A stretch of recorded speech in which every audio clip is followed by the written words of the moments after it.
Bu Kesi? Dalem Mbak Cangik. Alhamdulillah. Sehat ya? Alhamdulillah sehat. Nah, sing semangat nyambut gawe ning kuthamu dhewe. Nggih. Heeh, iki para famili ana sing nusul apa ora? Kathah sanget. Sapa?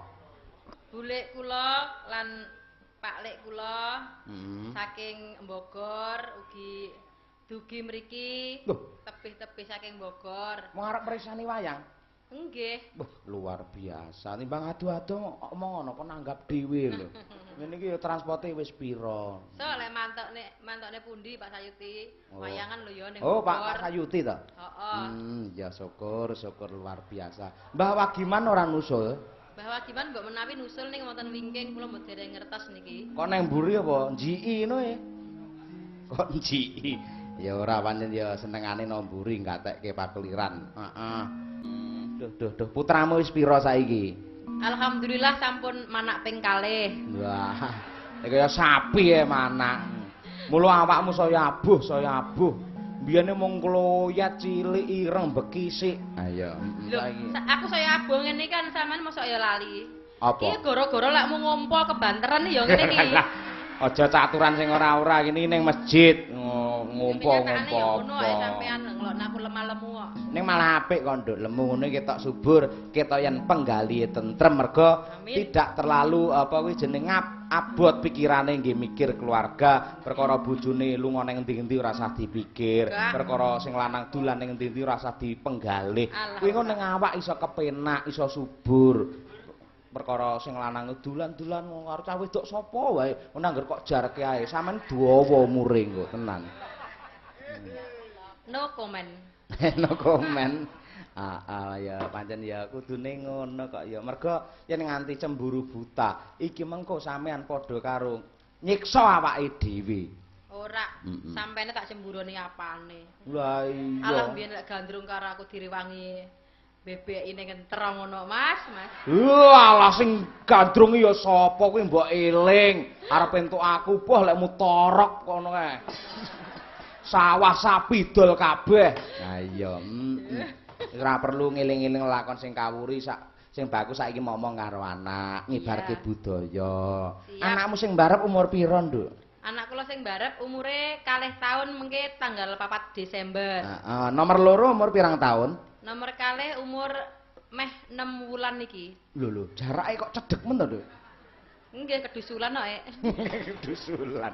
Wis ora apa-apa, jenenge putra kuwi ora kena dijaluk, ora kena Tampik. Tampik, mula wis ditampa apa anane, lekmu mulang, lekmu apa ki jenenge nglowentah karo anak sing tenanan, wis kaya Iya. sing wis-wis kuwi. Anakmu si Brahma sing nomor loro kuwi angger sampean prei ya mesti kok dusi dhewe, kok dulang dhewe. Kesi gelem dulang anak. Gelem. Saya lek ngedusi jam 6 isuk ngene wis nggeret ember utawa bak kae diseni banyu panas. Anake cemplungne nggon bak kono. Iya. Alhamdulillah umur 6 sasi iki wis klelep ping 7 kok. Ha iya lunyu ana sabune ya. Sing mbarep umur 2 tahun. Wah, Nggih. luar biasa. Cita-citane sok anake dikudang dadi apa? Anakku gelar pamayang tak kudang dadi dalang sing hebat, pinunjul. Ning ati-ati sing jenenge dalang iki godane abot. Wis seruh. Loh, lah iya aku ngelekne ngono lho. Sing jenenge dalang iki kodane abot. Mergo menjadi public figure, menjadi perhatian orang banyak. Sisip sembire luput katuranggane iki mengko iso gampang kegiwang karo ayune wong wedok. Dadi pamane sok anakmu rabi 1, 2, 3 ngono ya ikhlas lek pengen dadi dalang anake.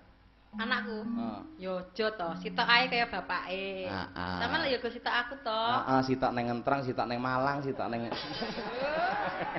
Ah iya, ya akeh lek kuwi. Tegese srawunge tekan ngendi-endi. Wis aja kuwatir, guys. Aja cemburu karo aku ya aja. Wis sawangen. Ora nyawang aku, nyawang bapakku kuwi sapa? Bapakku ya kejaba kaji, ya dalang, ya mubalek. Lah wis kurang apa to? Yen nganti anak iki tumindake ora cetha, iki engko padha karo napuk raine bapake. Iki Alah tenan. sapa sing ngomong sampean cetha? Lah aku dhewe ngonake ning Facebookmu ngono ae. Lah kan mung serawung. Mula kowe aja cemburu ya. Aja duwe pikiran rena-rena. Kuwi mung seserawungan. Lan aku wis sumpah ya, wis disekseni karo Piyayi Mbendo, Piyayi ngundang kene iki. Aku arep setia karo kowe, ora arep njaraki wong wedok liya yen enek sampean. Sumpah guys tenan. Ayo. Masane aku iki goblok ngono apa piye? Lah piye to? Dadi yen aku ra enek ngono sampean jaraki wong wedok ngono senengamu. Ora, yen sampean ra enek lak tetep ana Gusti Allah sing prisa. Aku luwih wedi Gusti Allah tinimbang sampean. Alhamdulillah syukur. Mongko agama Islam kuwi tidak melarang untuk laki-laki menikah lebih dari satu. Lah parane merono to. Senengamu. Ora senengane kenyataane ngono kok.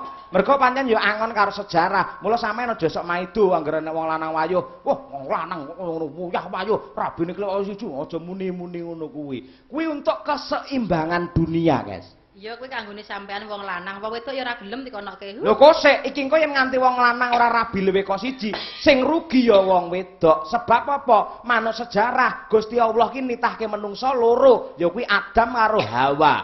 Yen pancen normal iki mengko jumlahe wong wadon karo wong lanang ki padha ning kocapok. Gandeng zaman biyen iki akeh peperangan, mbuh perkara rebut kekuasaan, politik dan siar agama, kuwi akeh perang. Mongko wong perang iki sing maju wong lanang apa wedok umume?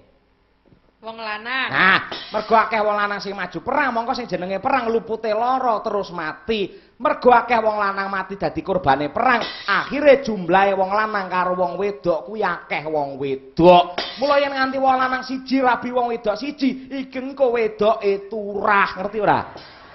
Kuwi penyelamatan terhadap wanita. Alah kuwi politikmu ae to padune arek menangan dhewe. Ya ora ngono, kenyataane ngono kok ya.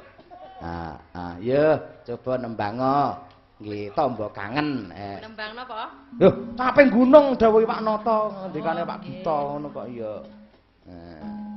Tapi aku rada watuk iki, Mas. Ora apa-apa, lek watuk gampang tambahan-tambahan jeneng watak mbok menawa bareng karo sing nyandang. Ah nggih. Heeh.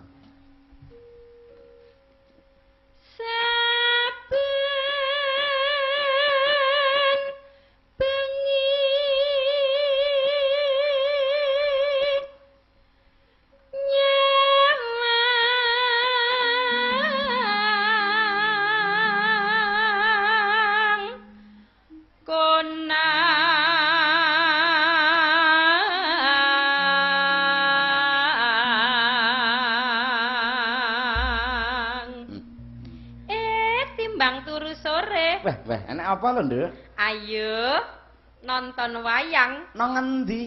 Wonten Masjid Saka Tunggal. Sing nanggap sapa? Bapak Haji Sugito. Lho, dalange sapa? Dalange Pak Yoyo. Wah iya. Bojone sapa? Bojone Diah. Diah Ayu Wara Sukesi. Diem.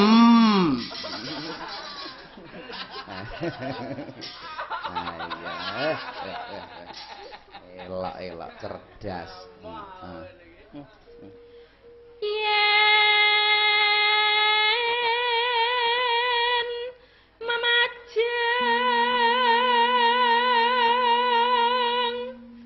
amung karo janur kuning janur